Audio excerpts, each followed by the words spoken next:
Good morning, 12th class. But our next chapter is the crisis of the democratic order, and CBSE change has changed the name of this chapter. Its new name is democratic resurgence. पुनरुत्थान कह सकते हो कि कैसे जो था democracy का पुनरुत्थान हुआ. In this chapter, we will discuss about the black period of the Indian history. That means the imposition of emergency by Mrs. Indira Gandhi. What were the reason for the imposition of emergency in the year 1975? We will discuss all the reason in economic contest and what about the students unrest. Students में क्या unrest था? Let's discuss about the chapter. The chapter I will tell you about the background of the chapter. Why emergency has been imposed on the in India on 1967. The background was that the changes in the Indian politics since 1967. 1967 से जो था India की politics में कुछ ना कुछ change आ रहे थे. लाइक द जो कांग्रेस पार्टी थी बेटा, उसका जो डोमिनेंस था, the dominance of the Congress party जो थी चेंज हो गई थी. अब जो था डोमिनेंट पार्टी नहीं रही थी. फर्स्ट रीज़न जो था. Then Mrs Indira Gandhi emerge as an towering leader. Mrs Indira Gandhi जो थी एक बहुत कह सकते हो फेवरेट लीडर जो थी, लोगों की बन के उभर के आई थी. Then period also witness tension bitter relation between the parties. There was a tension and bitter relation का मतलब है कि रिलेशनशिप जो थे दोनों के बीच में ख़राब थे. जो पॉलिटिकल पार्टीज जैसे प्रेजेंट सिनेरियो में अगर आप चेक करें तो बीजेपी एंड अपोजिशन पार्टीज़ के बीच में रिलेशंस जो है ख़राब हैं. Next reason is Supreme Court found many initiative of the government will be violated the constitution. Then that at that time the Supreme Court of India जो थी उन्हें लग रहा था कि गवर्नमेंट ने कुछ ऐसे डिसीजन लिए which decision we will discuss earlier later in the chapter, कि वो कहीं ना कहीं जो है कॉन्स्टिट्यूशन को क्या कर रहे हैं, वॉयलेशन कर रहे हैं. The Congress also alleges. और कांग्रेस क्या जो थी सुप्रीम कोर्ट के ऊपर या जुडिशरी के ऊपर क्या आरोप लगा रही थी, एक तरह से क्या कह रही थी that the court is conservative institution, कि कोर्ट जो है एक रूढ़िवादी institution and becoming obstacles in many ways, कि वो कई तरह से ऑब्स्टेकल्स जो है कई तरह से रुकावटें लगा रहा है जो उनकी गवर्नमेंट की वर्किंग है. जो पुअर के लिए वेलफेयर प्रोग्राम जो है वो शुरू करने जा रहे हैं तो कोर्ट उनको ठीक से काम करने नहीं दे रहा है.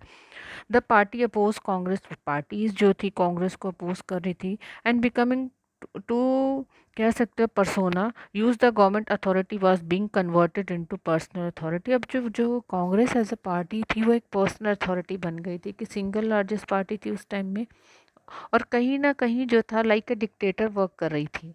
ठीक है. नेक्स्ट है split in the Congress in the year 1967. तो बेटा ये थोड़ा सा जो है बैकग्राउंड है इमरजेंसी से पहले का, कि कैसी जो थी पृष्ठभूमि बनी और इमरजेंसी को इम्पोज करना पड़ा by Mrs Indira Gandhi. Let's we will discuss about the करेंगे अब इकोनॉमिक कॉन्टेस्ट में, कि इकोनॉमिकली इंडिया क्या हार्श जो था उस टाइम फेस कर रहा था. फर्स्ट रीजन था इकोनॉमिक कंटेस्ट में. In the 1971 Congress had given a slogan अब गरीबी हटाओ. In the year 1971 Mrs Indira Gandhi gave a slogan गरीबी हटाओ. ठीक है, which was very very famous at that time and लोग and the people gave their vote to the Mrs Indira Gandhi due to this slogan. Then है there were many social and economic, the social and the economic condition of the country was not good due to the अब उस time जो time period ऐसा था कि 1971 में हमने Bangladesh crisis को फेस किया था. बांग्लादेश क्राइसिस के heavy strain on Indian economy. अब हमें आर्म्स एंड एम्यूनिशंस को बाय करना पड़ा तो उसके लिए हमें पैसे जो थे देने पड़े. ठीक है, तो हमारी इकोनॉमी के ऊपर बहुत ज़्यादा स्ट्रेन आ गया. स्ट्रेन मतलब कि एक तरह से बाहर आ जाना. ठीक है. देन और क्या रीज़न पड़ा कि 8 मिलियन पीपल जो थे क्रॉस ओवर हुए ईस्ट पाकिस्तान से इंडिया में आए. ठीक है, तो एक और भी रीज़न था कि हम अपनी तो नेसेसिटीज़ को पूरा नहीं कर पा रहे थे और उसके साथ जो था बांग्लादेश से रिफ्यूजीज आ गए तो वो प्रॉब्लम क्रिएट हो गई. देन वॉर विद पाकिस्तान हो गई. Then US government had stop aid to India. जो यूएस जो था इंडिया को एड प्रोवाइड कर रहा था वो एड भी क्या किया, उसने स्टॉप कर दिया. एड देना जो था बंद बंद कर दिया. नेक्स्ट जो है increase in oil price. At the same time one more reason was that the crude oil prices was increased. Crude oil के जो प्राइसेस थे वो इंक्रीज कर गए. इंक्रीज इन द प्राइसेस, वैसे भी जो प्राइसेस जो थे लाइक फूड ग्रेन्स हैं, क्रूड ऑयल है, डेली नेसेसिटी की जो चीज़ें थी उनके प्राइसेस क्या थे, इंक्रीज कर गए. देन प्राइसेस बेटा यहाँ पे इंक्रीज़ किए 23 to 30%। 1973 में जो प्राइसेस जो थे 23% इंक्रीज थे with in 1 year. That prices were increase by 30%। That वो प्राइसेस कितने इंक्रीज़ हो गए आपके 30% जो थे मोर इंक्रीज़ हो गए। तो लोगों के ऊपर अब जब प्राइसेस इंक्रीज करेंगे तो पीपल फेस हार्डशिप। उनको क्या फेस करना पड़ा, हार्डशिप को फेस करना पड़ा due to price rise. They were unable to buy their daily needs. जो गुड्स थी उनको जो थे अनेबल थे उन चीज़ को वो खरीद नहीं पा रहे थे। नेक्स्ट जो है price rise, we have discuss that price rise cause hardship to the people के लोगों को क्या हार्डशिप फेस करना पड़ा, प्रॉब्लम को फेस करना पड़ा।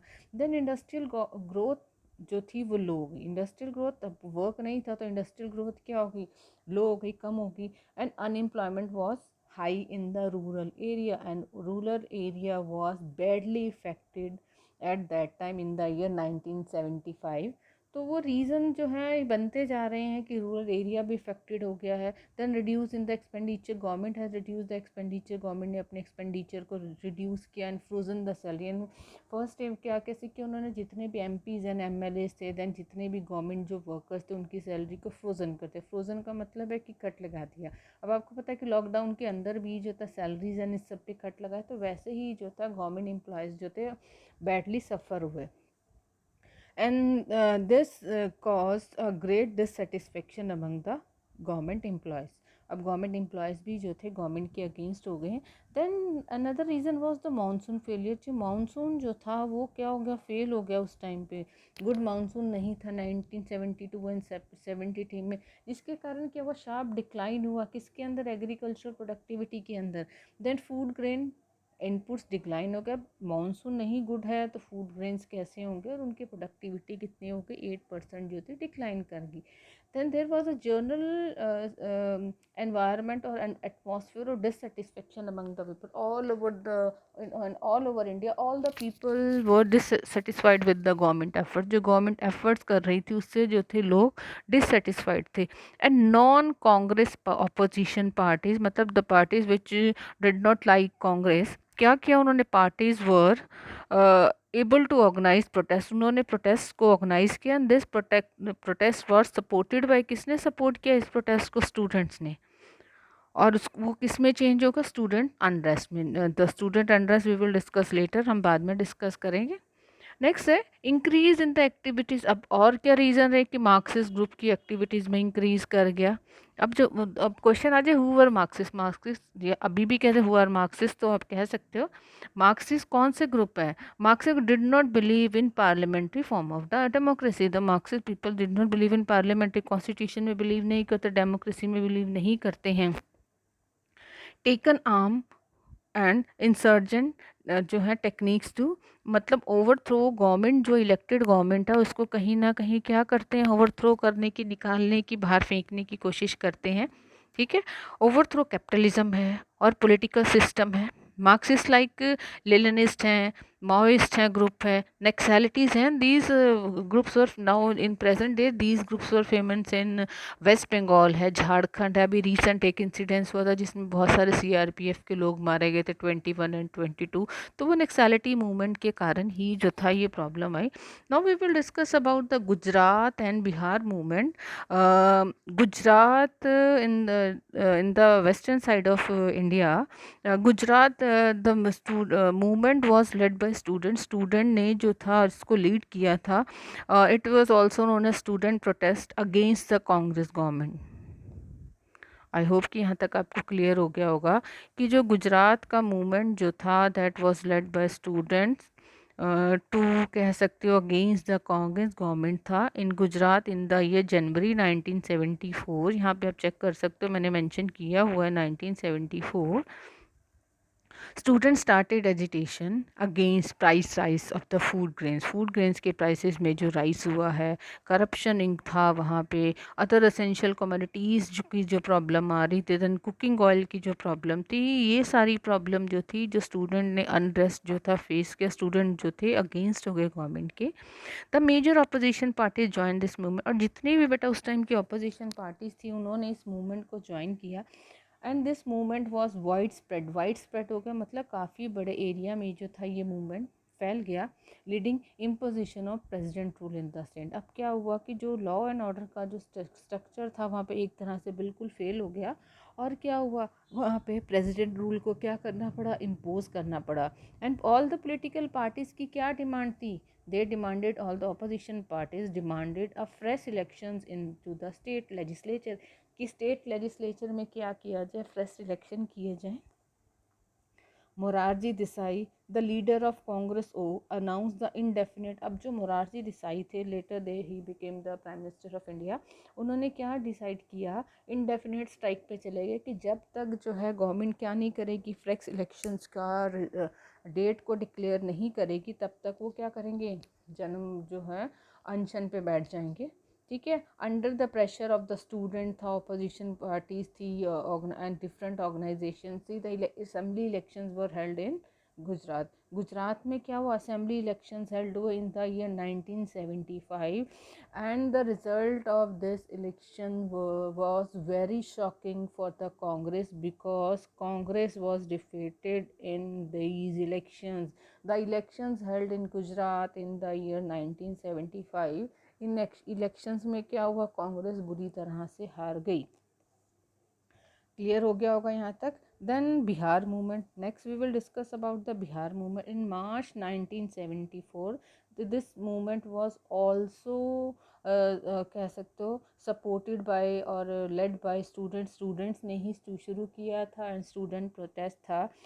This protest was against price rise था, अनएम्प्लॉयमेंट था, फूड स्केर्सिटी था, करप्शन था। अब हिंदी मीडियम वाले स्टूडेंट्स के लिए कीमतों में वृद्धि के अगेंस्ट था, बेरोज़गारी के लिए था, खाने की कमी हो रही थी, भ्रष्टाचार था। तो इन सब चीज़ों को लेके जो था, बिहार के जो स्टूडेंट्स हैं उन्होंने मूवमेंट शुरू किया, एंड स्टूडेंट्स ने इनवाइट किया जेपी, फुल फॉर्म आ जाए तो जयप्रकाश नारायण आ जाएगा, जिन्होंने भूदान मूवमेंट को भी जो था सपोर्ट किया था। यहाँ पे आप देख सकते हो जेपी। अब क्या है कि ये नया टॉपिक आपका ऐड हुआ, तो हु वाज जेपी ऐसे मुंह में आ जाता है आपको, तो मार्क्सिस्ट थे, and after some time he became Gandhian. पहले मार्क्सिस्ट थे, कार्ल मार्क्स की थ्योरी में बिलीव करते, तो उसके बाद क्या बन गए, ये गांधीयन बन गए। महात्मा गांधी की आइडियोलॉजी को जो था कह सकते हो अडॉप्ट कर लिया इन्होंने। फ्रीडम फाइटर भी थे, सोशल एक्टिविस्ट भी थे ये। देन हु हैड गिवन अब द एक्टिव, और जो जयप्रकाश नारायण थे बेटा, इन्होंने एक्टिव पॉलिटिक्स को एक तरह से छोड़ दिया था, and was involve in social work. और उस टाइम जो था एक्टिव पॉलिटिक्स को छोड़ कर सोशल वर्क में जो थे इवॉल्व थे, सोशल वर्क का काम कर रहे थे। और स्टूडेंट ने उन्हें क्या कहा कि वो इस मूवमेंट को ज्वाइन करे, बट उन्होंने इस मूवमेंट को कंडीशंस रखी कि मैं मूवमेंट को तभी ज्वाइन करूँगा जब मेरी कंडीशंस को आप ये दो फुलफ़िल करोगे। वो कंडीशन क्या थी, what was the condition, movement will remain non violent, कि मूवमेंट जो है अहिंसावादी रहेगा, रिमेन नॉन वायलेंट रहेगा, and will not limit itself to Bihar. कि जो मूवमेंट है कांग्रेस की करप्ट गवर्नमेंट के अगेंस्ट है, तो ये मूवमेंट जो है बिहार तक रिस्ट्रिक्ट नहीं रहेगा, ऑल ओवर इंडिया जो है इस मूवमेंट को क्या किया जाएगा, इस मूवमेंट का प्रचार किया जाएगा। नेक्स्ट है, अब इनकी डिमांड्स क्या थी। The main demands of the Bihar movement was dismissal of the Congress government in Bihar. Bihar से जो है कांग्रेस की गवर्नमेंट को क्या करना है, डिसमिस करना है।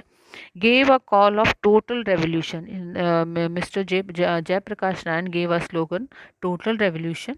ठीक है, total revolution means, question आज, what do you mean by total revolution? Total revolution means revolution in the field of social, economic and political spheres। इन तीनों सामाजिक, आर्थिक और राजनीतिक हर क्षेत्र के अंदर एक तरह से क्रांति लाना, that is the meaning of social revolution। methods, what methods were adopted by the students in Bihar? बंद, घेराव, क्योंकि मिस्टर जयप्रकाश नारायण में believed on non violence method। Then the student adopted Band, Gherao, strikes। Then in the year 1975, the government employees or the railway employees gave a call for nationwide strike। उन्होंने nation wide पूरे देश में किस चीज़ की call कर दी कि strike जो है की जाएगी पूरे देश के अंदर। And this strike was supported by, किस किसने सपोर्ट किया था बेटा इसको? Bharatiya Jana Sangh. Later the Jana Sangh was became Bharatiya Janata party बन गई है। प्रेजेंट टाइम में जनसंघ जो है जनता पार्टी में मर्ज हो चुका है, भारतीय जनता पार्टी। देन कांग्रेस ओ, भारतीय लोक दल, ठीक है जी, socialist party. And projected JP as an authority alternative of Mrs Indira Gandhi, कि जेपी को किसका अल्टरनेटिव चुना गया? कि जेपी अगर मिसेज इंदिरा गांधी अगर अपनी पार से हटेंगी तो जयप्रकाश नारायण को जो है इंडिया का क्या बनाया जाएगा? प्राइम मिनिस्टर जो है बनाया जाएगा। बोथ बेटा, both Gujarat and Bihar movement were against anti Congress, both the movement were anti Congress movement. Then one more movement started, that was known as railway strike in the year 1974. अब रेलवे जो है इंडिया की largest public sector undertaking है, जो government जो on करते हैं। आपने देखा कि कोई भी प्राइवेट रेलवे नहीं, अब तो नई रीसेंट कंसेप्ट आ रहा है कि रेलवे को भी प्राइवेटाइज किया जाएगा। Then railway strike was started in May 1974.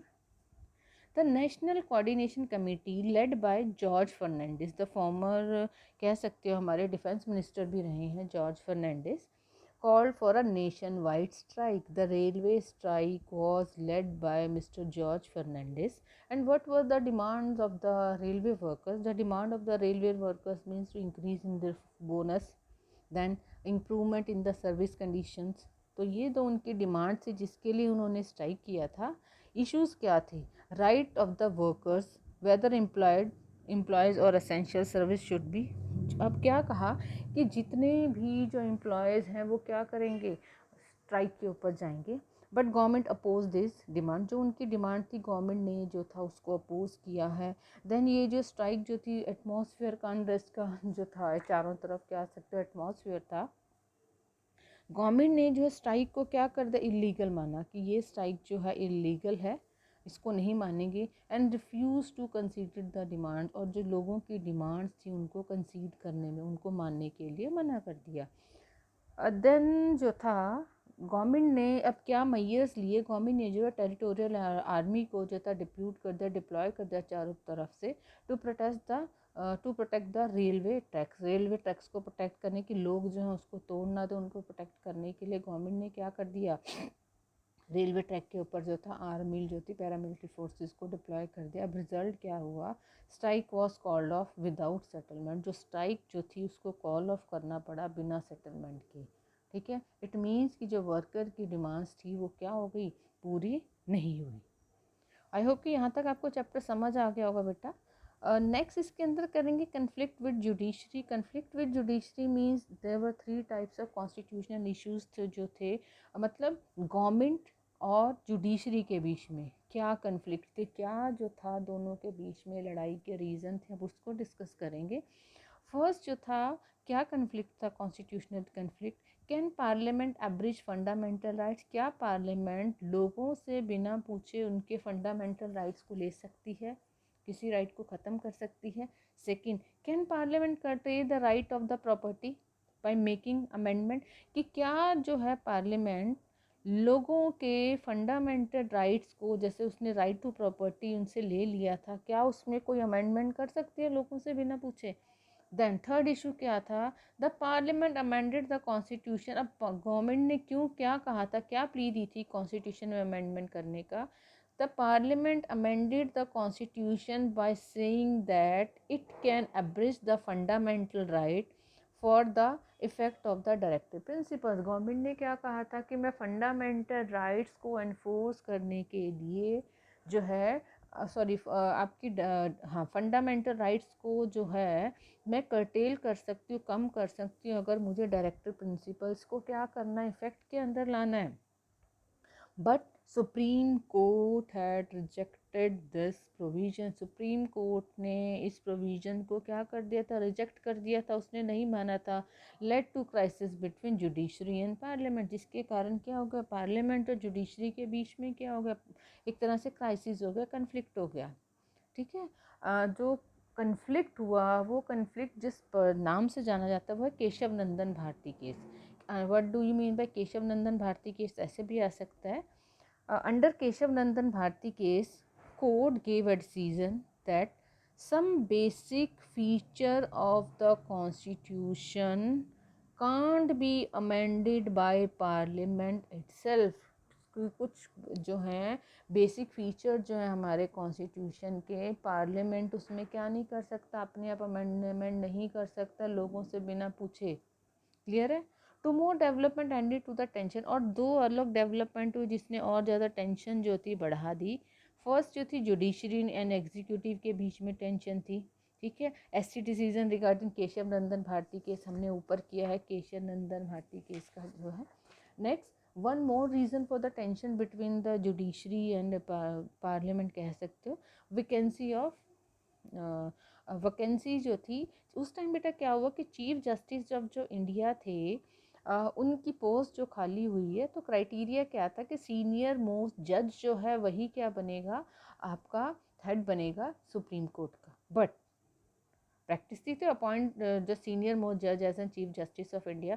But in the year 1973 government kept aside the seniority system and appointed 3 judges and the Chief Justice of India, Mr. A.N. Ray, sidelining the seniority system। कि seniority system को sideline करके जो था उस time जो था, जो हमारे चीफ जस्टिस थे, जस्टिस A.N. रे को जो था चीफ जस्टिस बनाया गया, बट वो सीनियरिटी वो जो थे कंडीशन को फुलफिल नहीं कर रहे थे। अब क्या हुआ है इसके साथ, the appointment became politically controversial. जो जस्टिस A.N. रे की अपॉइंटमेंट जो थी उसको कंट्रोवर्सी होगी जो थी, एक तरह से विवादों के घेरे में आ गई।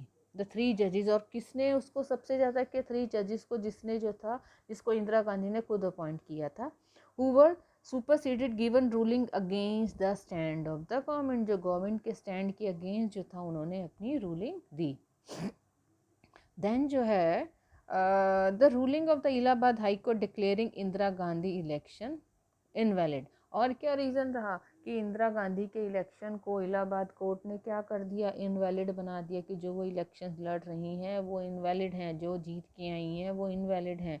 देन यहाँ पे जो है लास्ट टर्म में आपके साथ डिस्कस करूँगी, that is committed your judiciary. Committed to judiciary means a judiciary that follows the vision of the executive and the legislature। जो executive और legislature ने कह दिया वही उसको मानेंगे। क्यों? क्योंकि यहाँ पे मैंने अभी ऊपर बताया कि जजेस का अपॉइंटमेंट जो था गवर्नमेंट ने किया सुपरसीड करके सीनियरिटी को, ठीक है। अब सारे जजेस किसके प्रेफरेंशियल हो गए, गवर्नमेंट के भक्त हो गए थे, ठीक है। तो यहाँ पे इसको बोलते हैं हमारी कमिटेड जुडिशरी। तो आई होप कि यहाँ तक आपको चैप्टर समझ आ गया होगा। अगर कोई प्रॉब्लम होगी तो हम अपने नेक्स्ट चैप्टर क्लास में जो है डिस्कस करें। थैंक यू बेटा।